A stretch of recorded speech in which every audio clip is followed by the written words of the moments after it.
pues ahí nadie se salvaría, porque Pablo dice que todos pecamos y estamos destituidos de la gloria de Dios. Por eso, primera de Juan 4:10 dice, en esto consiste el amor.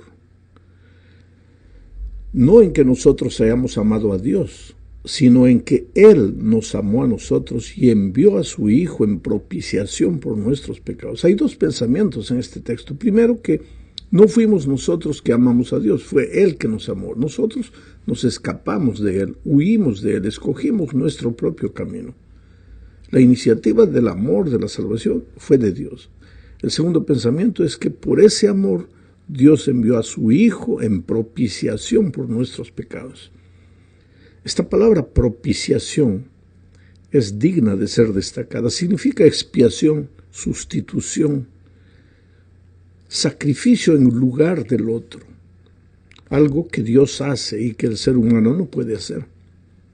Comentaremos más de esta palabra en la segunda parte de este estudio. Lo que necesitamos tener en cuenta por el momento es que el ser humano no se salva porque hace algo, se salva porque Dios hace algo en favor del hombre. Tal vez aquí resida la diferencia entre el cristianismo y las otras religiones. Mientras la mayoría de las religiones enseña que el ser humano deba hacer algo para alcanzar a Dios y salvarse, el cristianismo enseña que Dios hizo todo para alcanzar al ser humano y salvarlo. La salvación, pues, es una expresión del amor del Padre. Sin embargo, en este punto es que necesitamos decir que hay un malentendido entre muchos cristianos con relación al Padre. Algunos creen que el Dios del Antiguo Testamento, refiriéndose al Padre, ¿no es cierto?, es generalmente un Dios de justicia y de castigo, mientras que el Dios del Nuevo Testamento, refiriéndose al Hijo, es un Dios misericordioso y lleno de gracia y perdón. Mucha gente hace una distinción entre el carácter del Hijo y el carácter del Padre. Ahora, esta distinción no existe. El Padre es el mismo Dios, y es el mismo Hijo, y es el mismo Espíritu Santo. Es el mismo Dios en el Antiguo Testamento y en el Nuevo Testamento. Y el Hijo también, junto con el Espíritu. Las tres personas son el mismo Dios. Es un misterio que la mente humana tiene que a veces dificultades para entender, pero es una verdad bíblica. Ahora, una de las razones por la que Cristo vino a este mundo fue justamente para revelar la verdad acerca del carácter del Padre.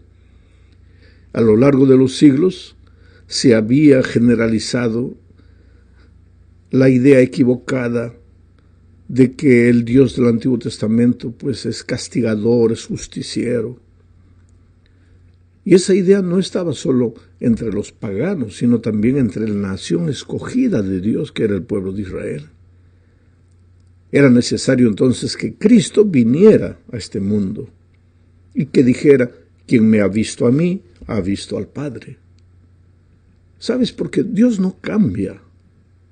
Es verdad que el Antiguo Testamento está lleno de relatos aparentemente violentos, como la destrucción de Sodoma y Gomorra, el diluvio, la muerte de los niños inocentes durante la conquista de la tierra prometida, etcétera, etcétera. Pero por tras de todos esos aparentes hechos grotescos estaba el amor infinito e incomprensible del Padre.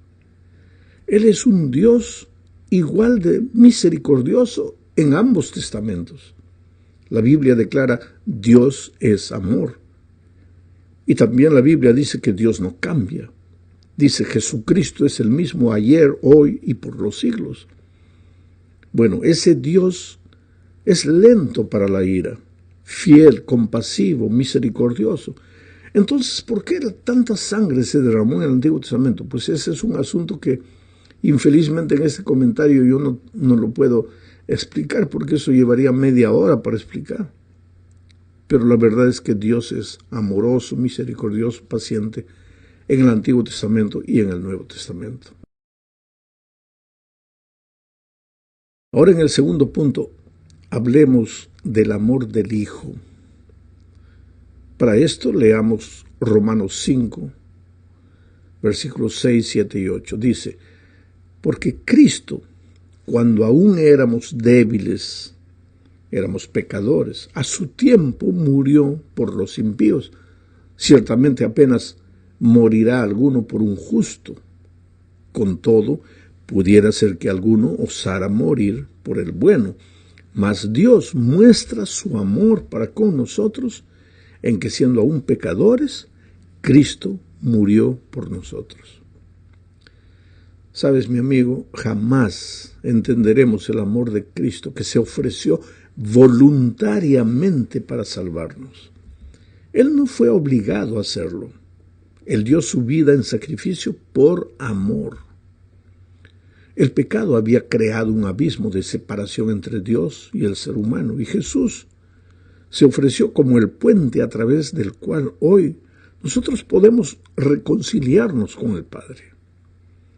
La mejor descripción de lo que hizo Jesús por nosotros, yo la encuentro retratada en Filipenses capítulo 2, versículos 6 al 8.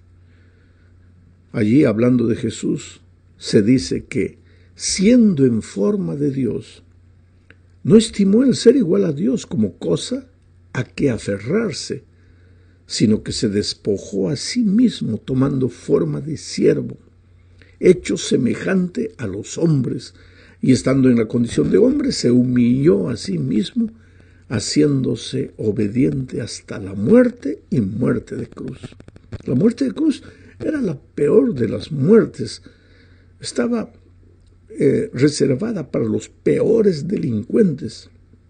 Y Cristo, siendo el propio Dios, dejó eso, abandonó todo eso, vino a la tierra y murió la muerte que el miserable pecador merecía morir. Esa muerte de Cristo en la cruz fue un acto de propiciación. La palabra es propiciación. O también puede ser expiación o sustitución. En la primera parte dije que iba a comentar más de esto aquí, en esta segunda parte. Esta palabra proviene de un concepto antiguo de muchas religiones. Muchas religiones paganas en aquel tiempo creían en la necesidad de apaciguar a Dios. En esas antiguas religiones paganas, así como en muchas religiones hoy en día, se enseña la idea de que el hombre aplaca la ira de Dios, ofreciendo ofrendas o haciendo sacrificios. Sin embargo, la Biblia enseña que Dios mismo, Él mismo se ha entregado a sí mismo en la persona de su Hijo. ¿Para qué? Para que pagara el precio del pecado. Su ira, si tú quieres llamarle, su repulsión por el pecado, no aceptaba la actitud rebelde del hombre. ¿Sabes? Porque tengo que decir que Dios no tiene nada contra el pecador. Al contrario, Dios ama al pecador. Lo que no puede soportar es el pecado.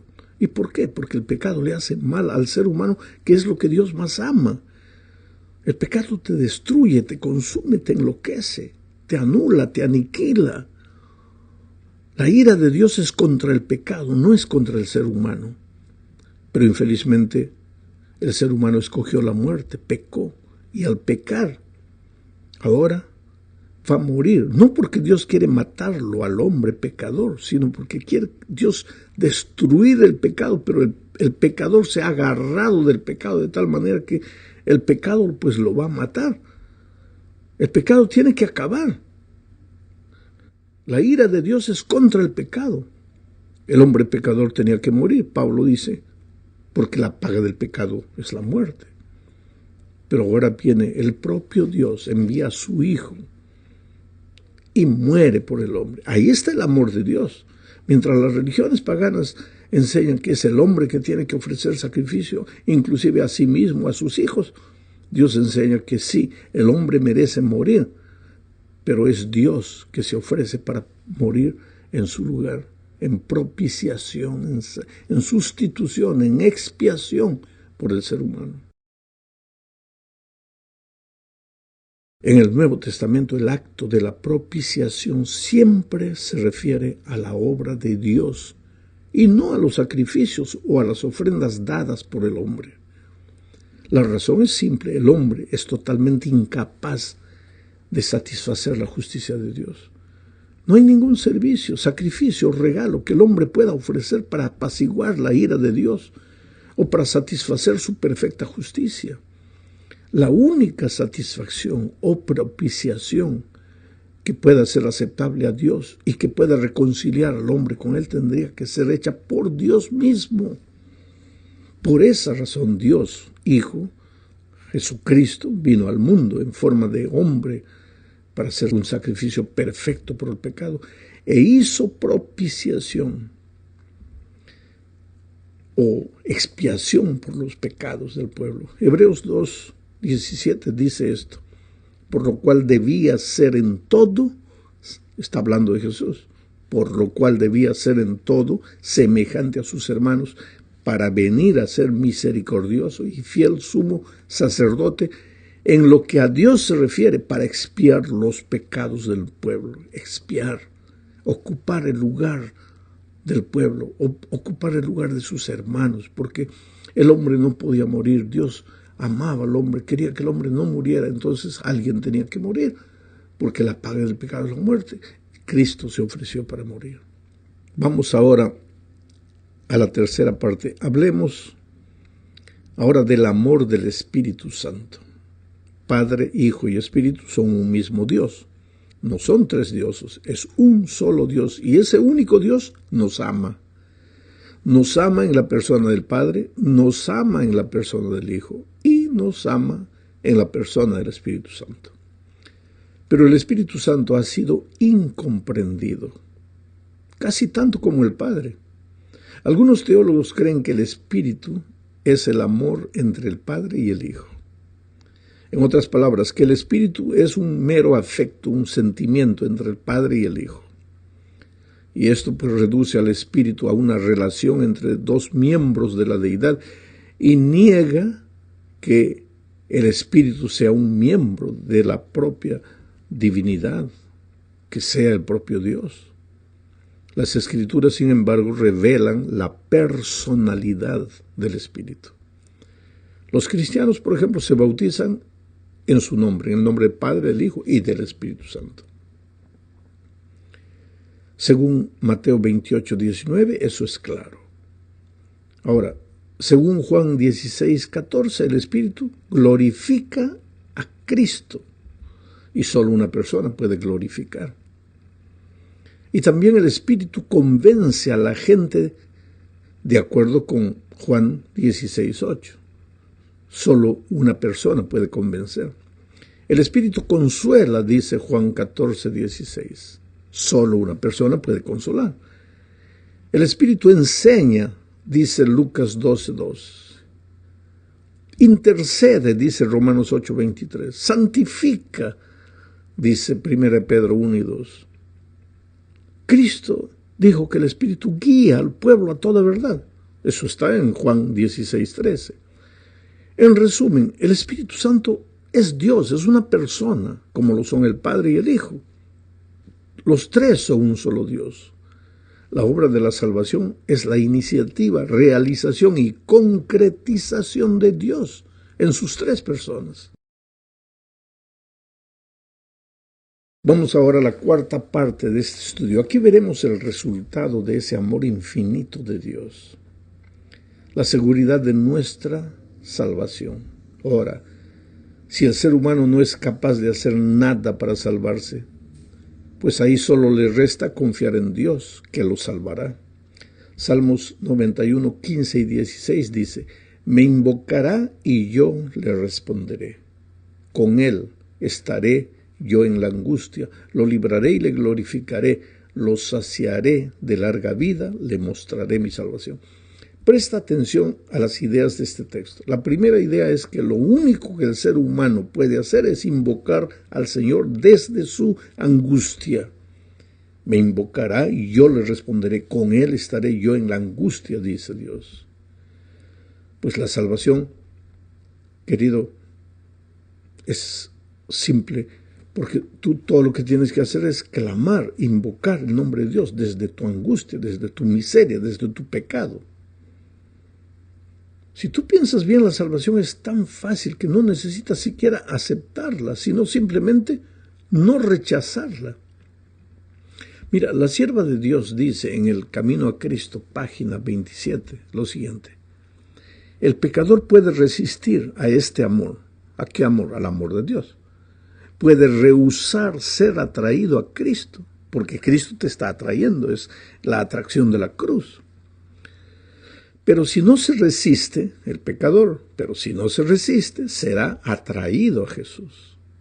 El conocimiento del plan de la salvación le guiará al pie de la cruz, arrepentido de sus pecados, los cuales causaron los sufrimientos del amado Hijo de Dios.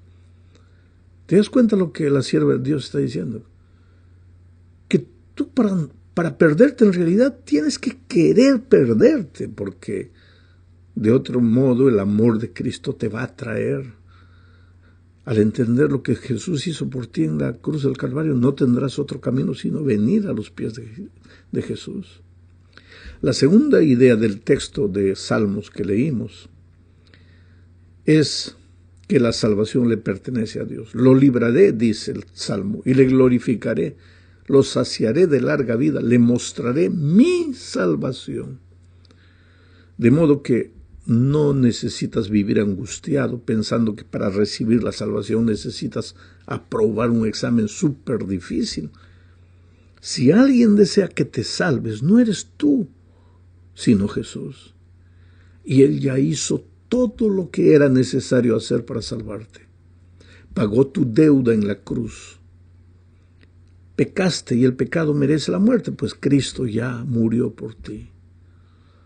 Sin embargo, no creas que la salvación es fácil. Para ti sí lo es, pero no lo fue para Jesús. Por eso necesitas llevar a cabo a serio el pecado. Y es por eso que la sierva de Dios dice en El Camino a Cristo, página 31, pero nadie se engaña a sí mismo pensando que Dios, en su grande amor y misericordia, salvará aún a los que rechazan su gracia. La excesiva corrupción del pecado puede medirse tan solo a la luz de la cruz. Cuando los hombres insisten en que Dios es demasiado bueno para desechar al pecador, miren al Calvario. Si Cristo cargó con la culpa del desobediente y sufrió en lugar del pecador, fue porque no había otra manera en que el hombre pudiera salvarse. Porque sin ese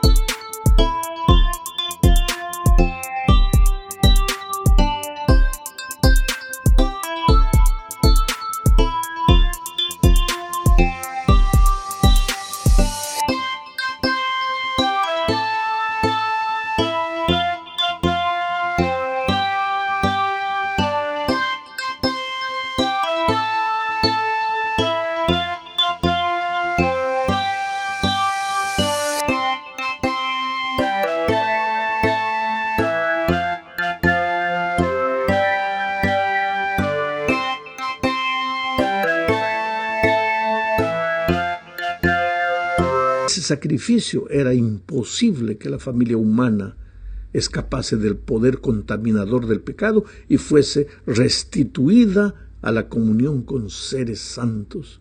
Era imposible que volviese a participar de la vida espiritual. El amor, los sufrimientos y la muerte del Hijo de Dios, todo atestigua la terrible enormidad del pecado y prueba que no hay modo de escapar de su poder ni esperanza de una vida superior, sino mediante la sumisión del alma a Cristo. Es por eso que tienes que entregarte al Señor Jesucristo. Entregarte como estás.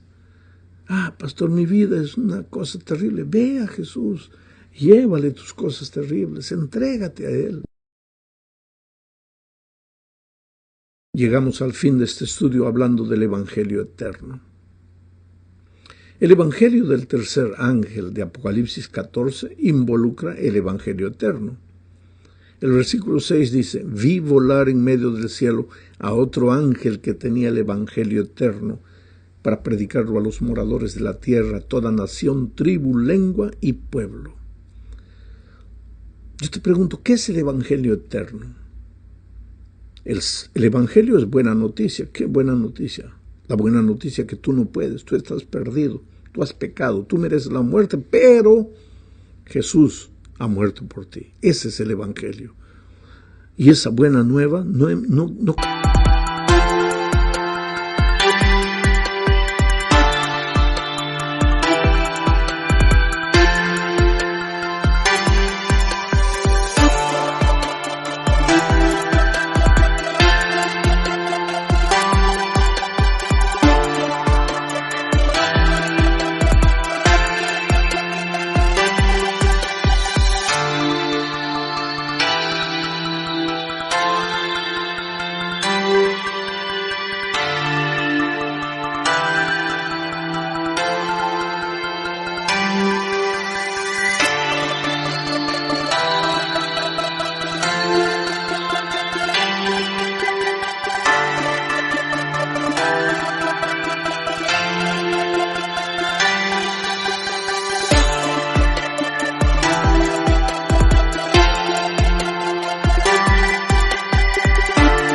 comenzó en el Nuevo Testamento. En el Edén, cuando Adán y Eva pecaron, un cordero fue muerto y con su piel se preparó túnicas para cubrir la desnudez del hombre. Y desde ahí la sangre del cordero se derramó hasta que finalmente la sangre del verdadero Cordero de Dios, que quita el pecado del mundo, se derramó a raudales en la cruz. Pero el Evangelio va más allá del Antiguo Testamento, más allá del jardín del Edén. Pablo dice en Efesios 1, 4 y 5, según nos escogió en Él antes de la fundación del mundo. Mira, antes de la fundación del mundo ya existía el plan de la salvación. Según nos escogió en Él antes de la fundación del mundo, para que fuésemos santos y sin mancha delante de Él, en amor, habiéndonos predestinado para ser adoptados hijos suyos por medio de Jesucristo, según el puro afecto de su voluntad. Por eso el Evangelio es eterno. Pero no confundas, querido. Predicar el Evangelio eterno no es asustar a la gente, no es agredir a otras iglesias. Predicar el Evangelio eterno es predicar a Cristo, lo que Jesús hizo por ti, lo que Jesús hizo para salvarte, lo que tú no puedes,